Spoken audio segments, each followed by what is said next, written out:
Donc, glaucome prépérimétrique. Est-ce que le FDT matrix 10-2 est-il une aide donc, à l'analyse en OCT des cellules ganglionnaires maculaires pour le diagnostic? Donc, on se retrouve fréquemment dans la situation suivante. Donc là, vous avez donc un 24-2 au FDT qui est dans les limites normales. Et un RNFL de la papille du nerf optique, donc, qui est lui aussi normal. Mais on retrouve aussi une anomalie au niveau maculaire à l'OCT, ici comme ici à l'œil droit, au niveau supérieur.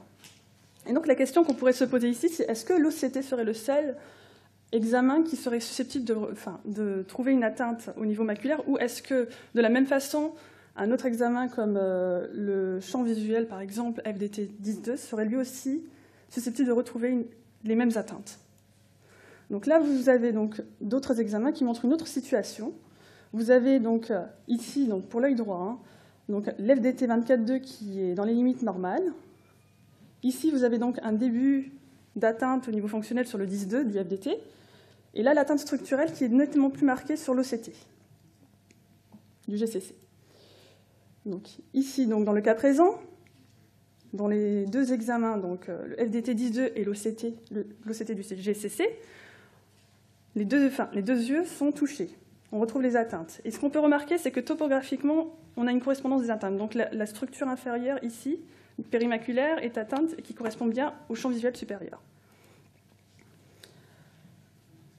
Ici, donc, dans un cas comme ça, dans les 10 degrés centraux, parfois la corrélation peut paraître moins évidente, parce que ici sur le GCC, on a les deux yeux qui sont atteints, comme on voit, alors qu'au niveau fonctionnel, on aura juste détecté l'atteinte juste au niveau de l'œil droit, alors qu'à l'œil gauche, ça sera normal.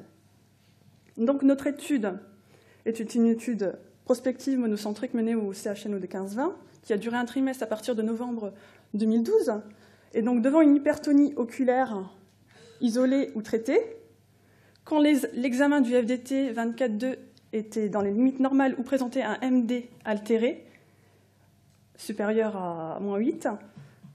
Donc, quand on était dans ce cas-là, donc, le patient faisait le même jour un OCT du GCC et un FDT central du 10-2.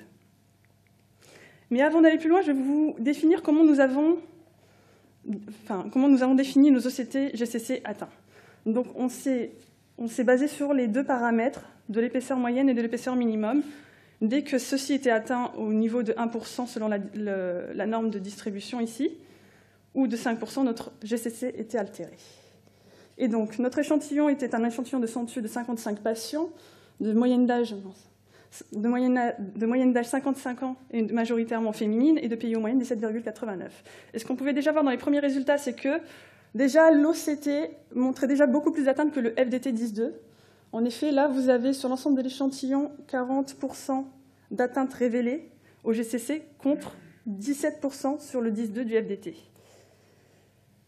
Et si on faisait donc une distribution par rapport aux examens initiaux classiques, le FDT 24-2 et RNFL, quand ceux-ci étaient altérés, on pouvait déjà retrouver parmi eux 53% de GCC atteints, dont 3/5 avaient aussi le FDT 10-2 altéré. Et ce qu'on pouvait voir aussi, c'est qu'on retrouvait le FDT altéré dans 2/3 des personnes qui avaient que le GCC normal. A l'inverse, si on faisait donc une répartition par rapport aux examens classiques normaux, on retrouvait donc juste l'OCT du GCC dans 20% des cas altérés avec un FDT aussi altéré dans les 10-2, dans 1/5 des cas des GCC altérés, autant que si le GCC était normal. Donc, nous avons fait un test. Pour cela, on a réparti notre échantillon en 2 groupes selon le critère le paramètre de la moyenne des cellules ganglionnaires de l'OCT. Donc, on a fait un groupe pour qui l'OCT de la moyenne des cellules ganglionnaires était altéré et un groupe pour qui celui-ci était normal. On a regardé le FDT 10-2 pour ces 2 groupes et on a comparé donc le MD, le minimum de déviation.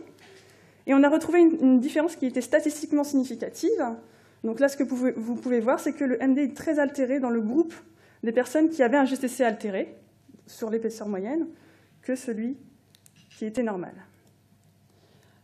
Là, on a fait le même test, mais seulement qu'on s'est basé pour répartir nos groupes sur... Enfin, on a défini nos GCC pour la répartition des groupes que sur le paramètre de l'épaisseur minimum retrouvé si celui-ci était altéré ou celui-ci était normal. Et donc, pareil, ici, on trouvait une différence significative, statistiquement, comme tout à l'heure, donc un MD d'autant plus altéré dans le groupe des GCC altérés.